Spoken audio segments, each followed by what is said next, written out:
कैसे कोई रे डायग्राम यानी कि कोई भी डायग्राम हमारे कॉनकेव मिरर पे बनती है, तो उसके लिए कुछ कंडीशंस हैं कब कब बन सकती है। तो पहला कंडीशन है when the object is at infinity, यानी कि ऑब्जेक्ट अगर इन्फिनिटी पे हो। मेन पॉइंट हमें 3 पॉइंट पता करके रखने हैं, क्या क्या, पोल, प्रिंसिपल फोकस और सेंटर ऑफ कर्वेचर। तो हमें पहले पॉइंट पे हम आते हैं, जो है कि हमारा अगर ऑब्जेक्ट हमारा इन्फिनिटी पे हो, when the object is at infinity. तो चलिए मैं आपको ड्रॉ करके दिखाता हूँ कैसे होगा ये। सपोज ये हमारा कॉनकेव मिरर है जिसका आउटर साइड पॉलिश्ड है, और यहाँ पे ये हमारा ये लाइन, फिर यहाँ पे ये पोल, और यहाँ पे सेंटर ऑफ कर्वेचर, और यहाँ पे प्रिंसिपल फोकस। तो और यहाँ से कोई रे आ रही है यानी कि इन्फिनिटी से, तो एक रे सपोज यहाँ पे आएगी पोल पे, और ये तो वापस चली जाएगी, क्योंकि ये कंडीशन है कि जो भी रे पोल पे आएगी जितने एंगल से आएगी उतने ही एंगल से जाएगी। अब अगर हम दूसरे कंडीशन की बात करें, इसी में दूसरा डायग्राम भी बनेगा। वो कैसे बनेगा ये देखिए आप लोग। चलिए इसको हम इरेज करते हैं। दूसरा डायग्राम देखिए, एक तो ये कंडीशन हो गया, एक ये होगा कि ये अगर लाइन है, ये हमारा प्रिंसिपल फोकस है, ये सेंटर ऑफ कर्वेचर है, तो ये जो हमारा रे आएगा इन्फिनिटी से, सेंटर ऑफ कर्वेचर से भी होके जा सकता है। तो सेंटर ऑफ कर्वेचर से जो भी रे आएगा जिस भी एंगल से, वो उसी एंगल से वापस चला जाएगा, यानी कि सेंटर ऑफ कर्वेचर से ही आएगा और सेंटर ऑफ कर्वेचर से ही लौट जाएगा। अब हम लोग नेक्स्ट पार्ट की तरफ बढ़ेंगे, when the object is beyond the centre of curvature, यानी कि सेंटर ऑफ कर्वेचर के पीछे हो ऑब्जेक्ट, तब कैसे डायग्राम बनेगा। चलिए वहाँ पे भी हम लोग बढ़ते हैं। अब वहाँ पे हम लोग पहुँच चुके हैं। अब हम लोग देखिए जैसे हेडिंग है कि when the object is beyond the centre of curvature, कि सेंटर ऑफ कर्वेचर के पीछे हो ऑब्जेक्ट। तो चलिए हम इसको भी बना के दिखाते हैं। इसके भी 2 केसेस बन सकते हैं, दोनों केस में बना के दिखाऊंगा। तो सपोज ये हमारा मिरर है, मिरर बन गया हमारा। एक मिनट, ये थोड़ा सा गंदा लग रहा था। ये हमारा मिरर बन गया। अब इसके बाद ये हमारी प्रिंसिपल एक्सिस की लाइन चली गई, यहाँ पे हमारा पोल बन गया, सेंटर ऑफ कर्वेचर बन गया, प्रिंसिपल फोकस बन गया। ठीक। अब बोल रहा है कि behind the centre of curvature, यानी कि सेंटर ऑफ कर्वेचर के पीछे ही है। तो सेंटर ऑफ कर्वेचर के अगर पीछे होगी तो एक पैरेलल जा सकती है लाइन, पैरेलल रे जा सकती है। जो पैरेलल जाती है वो हमेशा वापस आएगी कहाँ से, प्रिंसिपल फोकस से, यानी कि यहाँ से वापस आएगी। ठीक है, एक तो ये कंडीशन हो गया कि जो रे जाएगी पैरेलल वो वापस आएगी प्रिंसिपल फोकस से होकर। अब दूसरी कंडीशन की अगर हम बात करें कि दूसरा कंडीशन क्या होगा, तो दूसरा कंडीशन ये होगा हमारा कि अगर ये हमारा लाइन है, ये पोल है, सेंटर ऑफ कर्वेचर है, सेंटर ऑफ कर्वेचर नहीं, ये सेंटर ऑफ कर्वेचर नहीं, सॉरी, एक मिनट,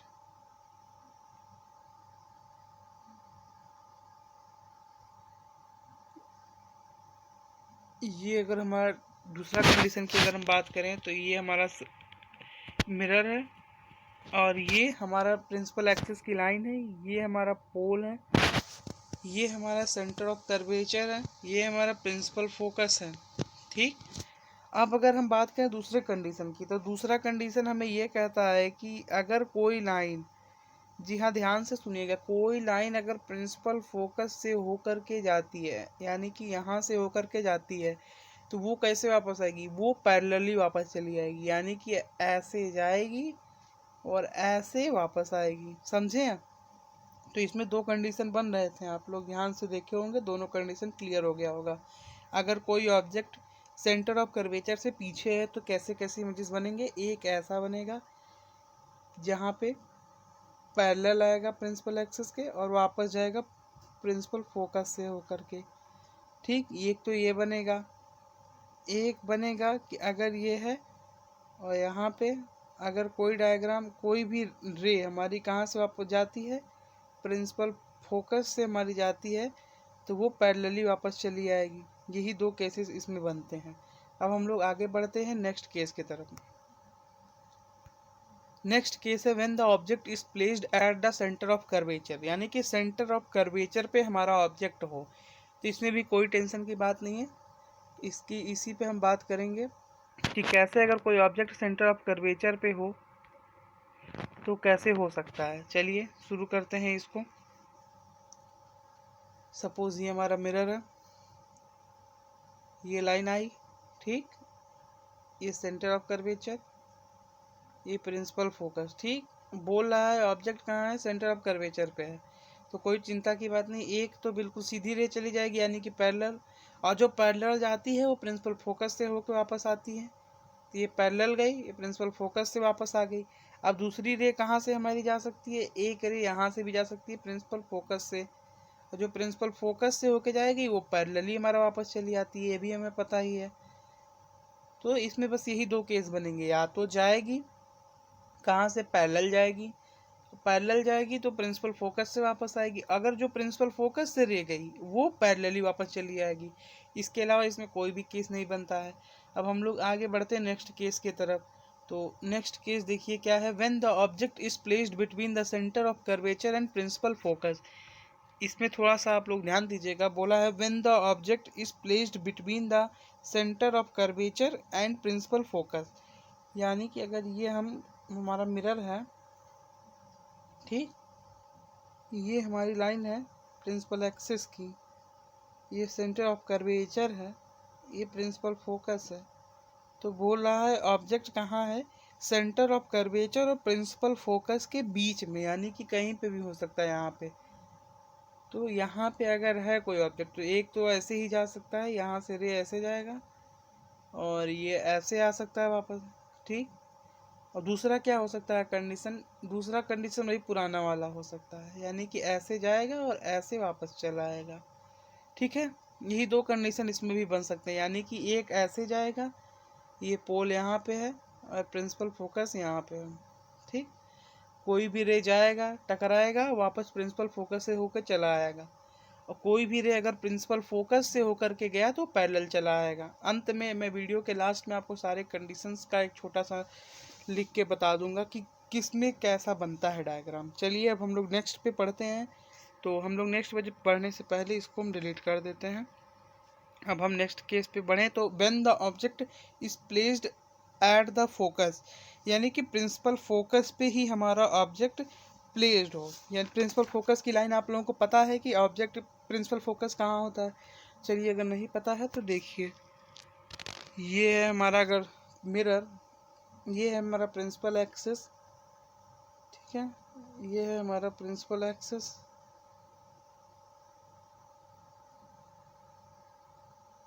ये है हमारा मिरर, ये हमारा प्रिंसिपल एक्सिस, ये principal focus, centre of curvature,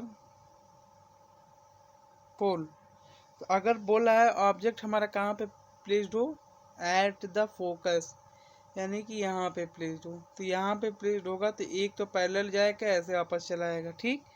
अब एक कंडीशन में आप लोग ध्यान रखिएगा, ये ऐसे जाएगा और ये सेंटर ऑफ कर्वेचर से वापस चला आएगा, यानी कि ये ऐसे जाएगा और इधर से वापस चला आएगा। अब अगर हम इसको अलग अलग दोनों को बना के दिखाएं तो कुछ ऐसा बन के दिखेगा।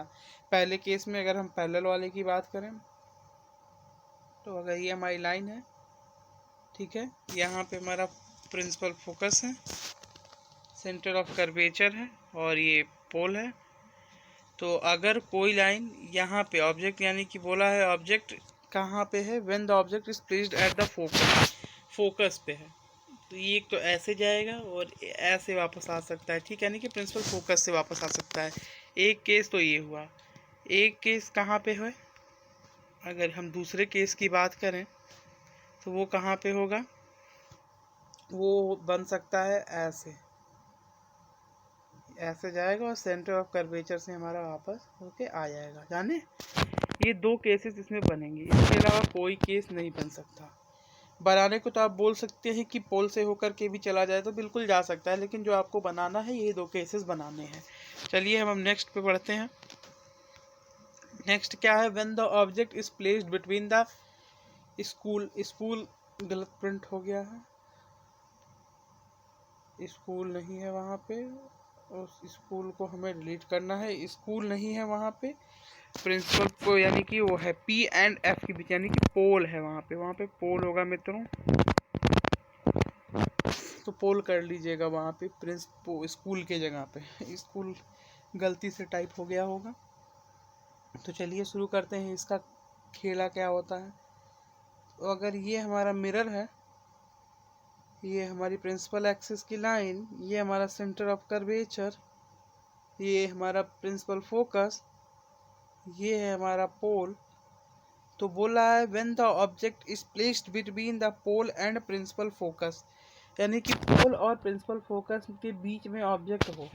तो ठीक है, यहाँ पे ऑब्जेक्ट हो सकता है, कहीं पे भी हो सकता है। तो एक केस तो हमारा पैरेलल वाला फिक्स है। ये पैरेलल वाला केस हमारा ऐसे ही बन जाएगा, समझे। पैरेलल वाला केस हमारा हर में ऐसे ही लगभग बनेगा। अगर ये बन गया तो सेकेंड केस हमें क्या करना है, सेकेंड केस फिर हमें एक डायग्राम बनाना है, ऐसे करना है, पोल दिखा देना है, सेंटर ऑफ कर्वेचर दिखा देना है, प्रिंसिपल फोकस दिखा देना है। अब उसके बाद सेकेंड केस इसमें कैसे बन सकता है मित्रों, आप लोग कमेंट करिए। चलिए कमेंट करने से पहले हम बताते हैं। ऐसे बन सकता है, ऐसे जा करके ऐसे वापस आ सकता है, यानी कि जाएगा ऐसे, आएगा सेंटर ऑफ कर्वेचर से। ये तो बातें फिक्स हैं कि जो जाएगा ऐसे आएगा वैसे, समझ रहे हैं आप लोग। नहीं तब चलिए हम आपको कुछ पॉइंट्स के थ्रू में इसी में आपको बताने की प्रयास करता हूँ सारे को। तो आप एक पॉइंट बिल्कुल रख लीजिए कि अगर कोई डायग्राम है, कोई भी रे है, अगर वो कैसे जा रही है, पैरेलली जा रही है, तो वापस कहाँ से आएगी, प्रिंसिपल फोकस से वापस आएगी। ये पॉइंट रट लीजिए, ये आपको सारे डायग्राम में हेल्प करेगा, ठीक। अब नेक्स्ट पॉइंट आप लोगों को क्या ऐड बताना है हमें, कि अगर ये प्रिंसिपल एक्सिस है, कोई भी लाइन हमारी सेंटर ऑफ कर्वेचर से होके जा रही है, और तो फिर वापस सेंटर ऑफ कर्वेचर से ही होके वापस चली आएगी। अब नेक्स्ट केस में अगर हम बात करें, अगर कोई रे है जो ऐसे जा रही, इस पर टकराएगी, तो वो सेंटर ऑफ कर्वेचर से ही वापस आएगी। चलिए हम नेक्स्ट केस की भी आपको यहीं पे बात कर देते हैं। अगर ये कोई डायग्राम, कोई मिरर है, अब इसमें अगर हमको रे कोई बनाना है जो हमारे पोल पे गिरे, तो पोल पे गिरेगी तो जिस एंगल से गिरेगी, सपोज यहाँ पे आई एंगल से गिरे, तो यहाँ पे भी इसी एंगल से वापस भाग जाएगी, समझे। तो चलिए अंत तक देखने के लिए आप लोगों का धन्यवाद। आपका दिन शुभ हो। जय हिंद, जय भारत, भारत माता की जय।